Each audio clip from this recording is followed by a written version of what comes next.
নজর রাখবো পরবর্তী সংবাদে। শিবরাত্রি ইতিমধ্যেই চলছে আজ এবং কাল দুদিন ব্যাপী। তবে এই অনুষ্ঠানের মধ্যেই বিদ্যুৎ পৃষ্ঠ হলো 14 জন শিশু। ইতিমধ্যে মর্মান্তিক খবর উঠে আসছে, মর্মান্তিক ঘটনার খবর। বিদ্যুৎ পৃষ্ঠ হয়ে মৃত্যু হয়েছে এখনো পর্যন্ত 2 শিশুর। কিন্তু কোথায়? প্রশ্ন উঠছে বারবার। শিবরাত্রির অনুষ্ঠানে বিদ্যুৎ পৃষ্ঠ হয়ে হাসপাতালে 14 জন শিশু ভর্তি হয়েছেন। আহত হয়েছেন 14 জন এবং 2 জনের মৃত্যু হয়েছে এখনো পর্যন্ত। আহত যারা রয়েছেন তাদের প্রত্যেকের অবস্থাই আশঙ্কাজনক। তারা আশঙ্কাজনক অবস্থাতে হাসপাতালে রয়েছেন চিকিৎসাধীন। আজ এবং কাল এই দুদিন শিবরাত্রি উপলক্ষে বিশেষ পুজোর আয়োজন। মহাদেবের মাথায় জল ঢেলে এই দিন পালন বা বিশেষ ব্রত রাখেন সকলেই। কিন্তু সেই জায়গাতে দাঁড়িয়ে মর্মান্তিক ঘটনার ছবি উঠে আসছে। 14 জন হাসপাতালে ভর্তি, আহতদের অবস্থা আশঙ্কাজনক এবং 2 জনের প্রাণহানি হয়েছে বিদ্যুৎ পৃষ্ঠ হয়ে। কথা বলবো আমাদের প্রতিনিধি শতাব্দী দেবনাথ জুড়ে গেছে টেলিফোন লাইনে। শতাব্দী, বিদ্যুৎ পৃষ্ঠ হয়ে যে মর্মান্তিক ঘটনা সংঘটিত তা কোথায় হয়েছে এবং এখনো পর্যন্ত এর আপডেট কি রয়েছে? দেখো, গোটা দেশ জুড়ে তো শিবরাত্রি পালন করা হচ্ছে কার্যত, যদিও দুদিন ব্যাপী রয়েছে এবং এই ক্ষেত্রে কিন্তু গোটা দেশ জুড়ে বিশেষ করে শিব মন্দির গুলোতে সাজানো হয়েছে এবং জোরদার প্রস্তুতি রয়েছে। এই সাথেও রয়েছে মেলার আয়োজন এবং এই ক্ষেত্রে একই চিত্র লক্ষ্য করা গেছে রাজস্থানে। কিন্তু রাজস্থানে এবার এই শিবরাত্রির অনুষ্ঠানে কিন্তু একটা ভয়ঙ্কর দুর্ঘটনা ঘটে গেছে। কার্যত লক্ষ্য করা গেছে যে এই শিবরাত্রি অনুষ্ঠানকে কেন্দ্র করে একটি শোভাযাত্রা বের করা হয়েছিল এবং এই শোভাযাত্রা চলাকালীনই বিদ্যুৎ পৃষ্ঠ হয়ে 14 জন শিশু আহত হয়েছে এবং এদের মধ্যে 2 জনের অবস্থা অনেকটাই আশঙ্কাজনক।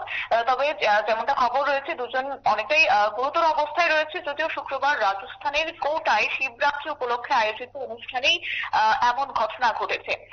এছাড়া বলা যায় যে তোমার পুলিশ সূত্রে যেমনটা জানা গেছে যে শিবরাত্রি উপলক্ষে কোটায় বিরাট পরিমাণে আয়োজন করা হয়েছিল এবং বিপুল জনসমাগমও ঘটেছিল।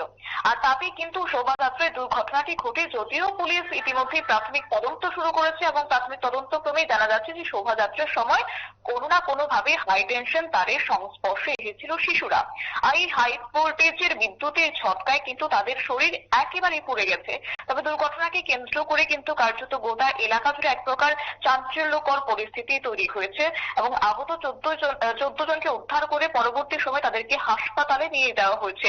এবং এই ঘটনাটি ঘটেছে, আবারও জানিয়ে রাখছি, রাজস্থানের কোটা এবং এদিন শিবরাত্রি উপলক্ষেই আয়োজিত অনুষ্ঠানে সকলেই সামিল হয়েছিল। শিবের মূর্তি নিয়ে কার্যত বিরাট শোভাযাত্রায় বেরিয়েছিল।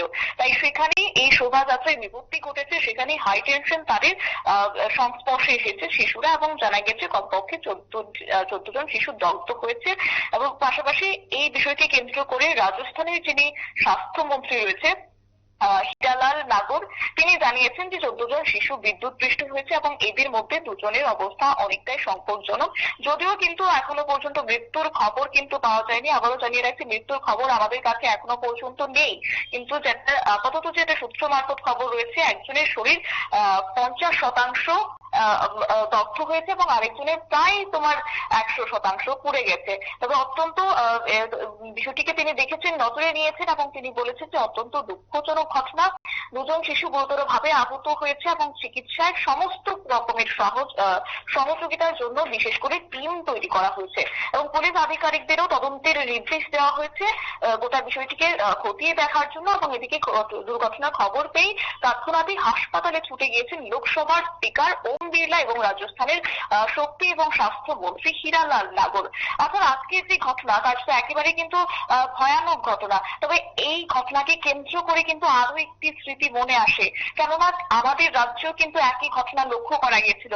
গত বছরে সেই ঘটনা লক্ষ্য করা গেছিল যে উল্টো রথের দিন কিন্তু এমনই ঘটনা লক্ষ্য করা গেছিল। সেখানে রথযাত্রা চলাকালীন ত্রিপুরায় এই মর্মান্তিক ঘটনা ঘটেছিল এবং ত্রিপুরার ঊনকোটি জেলায় উল্টো রথ ফেরার পথে কিন্তু এমন বলা যায় যে ওভারহেড তারের সংস্পর্শে এসেই কার্যত অনেকজন আহত হয়েছেন এবং অনেকজন মৃত্যুর ঘটনা কিন্তু লক্ষ্য করা গেছে।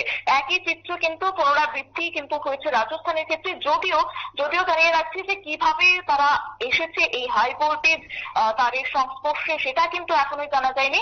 কিন্তু আপাতত এই খবরই আমাদের কাছে রয়েছে। যদিও এখনো পর্যন্ত তদন্ত চালাচ্ছে পুলিশ এই বিষয়টিকে নজর রাখতে বিশেষ করে বিশেষ টিম গঠন করা হচ্ছে কার্যত গোটা বিষয় সম্পর্কে খতিয়ে দেখার জন্য কিভাবে তারা এই হাই ভোল্টেজ তারের সংস্পর্শে এসে সবটাই কিন্তু এখন তদন্ত সাপেক্ষ। যদিও আপাতত মৃত্যুর খবর নেই, কিন্তু আগামী দিনে যদি কোনো আপডেট আমাদের কাছে আসে তাহলে কিন্তু অবশ্যই তুলে ধরার চেষ্টা করবো। সুপ্রীতি। একেবারে অনেক ধন্যবাদ শতাব্দী, তোমায় কথা বলছিলাম আমাদের প্রতিনিধির সঙ্গে। তবে রাজস্থানে ইতিমধ্যেই যে ঘটনা তা নাড়া দিয়েছে গোটা দেশকে। তবে বিদ্যুৎ পৃষ্ঠ হয়ে মৃত্যু হয়েছে এখনো পর্যন্ত দুজনের। কেন্দ্রের পক্ষ থেকে স্বাস্থ্যমন্ত্রী এবং একাধিক নজর রাখা হচ্ছে কেন্দ্রের পক্ষ থেকে। তারই সঙ্গে রাজ্য সমস্ত রকমের ব্যবস্থা নিয়েছে শিশুদের অতি দ্রুত যাতে সুস্থ করে তোলা যায় সেদিক থেকে তাকিয়ে চলছে যাবতীয় পর্যবেক্ষণ এবং চিকিৎসা। তবে শিবরাত্রি উপলক্ষে বিভিন্ন মন্দির সেজে উঠেছে, তার সঙ্গে একটা উৎসবের আমেজ পরিলক্ষিত হচ্ছে বিভিন্ন জায়গায় গোটা দেশ জুড়ে। আর এই উৎসবের মধ্যেখানে ঘটে গেল বড়সড় বিপত্তি। বিদ্যুৎ পৃষ্ঠ হয়ে গুরুতর আহত, আশঙ্কাজনক অবস্থায় এখনো পর্যন্ত হাসপাতালে চিকিৎসাধীন রয়েছেন প্রায় 14 জন। দুজনের প্রাণহানির ঘটনায় শোক লক্ষ্য করা যাচ্ছে সংশ্লিষ্ট এলাকায়। ছোট্ট বিরতির পর ফিরছি, সঙ্গে থাকুন।